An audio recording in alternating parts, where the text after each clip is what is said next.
नांदेड जिल्ह्यातील धर्माबाद तालुक्यात गेल्या 8 दिवसांपासून डिझेलचा तीव्र तुटवडा निर्माण झाला आहे.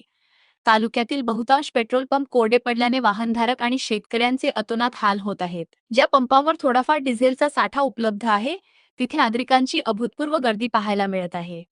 धर्माबाद शहरातील इंडियन ऑइलच्या पेट्रोल पंपावर आज डिझेलसाठी नागरिकांनी डब्यांच्या रांगा लावल्या होत्या, तर रस्त्यावर वाहनांच्या लांबच लांब रांगा लागल्याने वाहतुकीचाही खोळंबा होत आहे.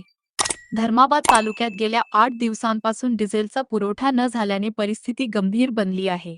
डिझेलअभावी चारचाकी गाड्या, ऑटो रिक्षा, कार आणि मालवाहू वाहने रस्त्याच्या कडेला उभी करून ठेवण्याची वेळ आली आहे. डिझेल मिळत नसल्याने अनेक वाहनधारकांचा रोजगार बुडत असून वाहतूक व्यवस्था कोलमडण्याच्या मार्गावर आहे. सध्या मे महिन्याचा दुसरा पंधरवडा सुरू असून शेतकऱ्यांची खरीप पूर्व मशागतीची कामे नांगरणी, वखरणी वेगाने सुरू आहेत. मात्र गेल्या 8 दिवसांपासून डिझेलच उपलब्ध नसल्याने ट्रॅक्टर चालकांनी हात टेकले आहेत. शेतीची कामे ऐन वेळेवर खोळंबल्यामुळे बळीराजा पुरता हवालदिल झाला आहे.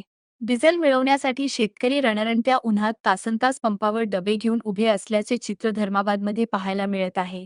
पाहत रहा एकमत डिजिटल. तालुका आमच्या धर्मामध्ये ते 8 दिवसापासून डिझेल शॉर्टेज असल्यामुळे आम्ही 2 तासापासून इथं लाईनला उभं इंडियन पेट्रोल पंपला.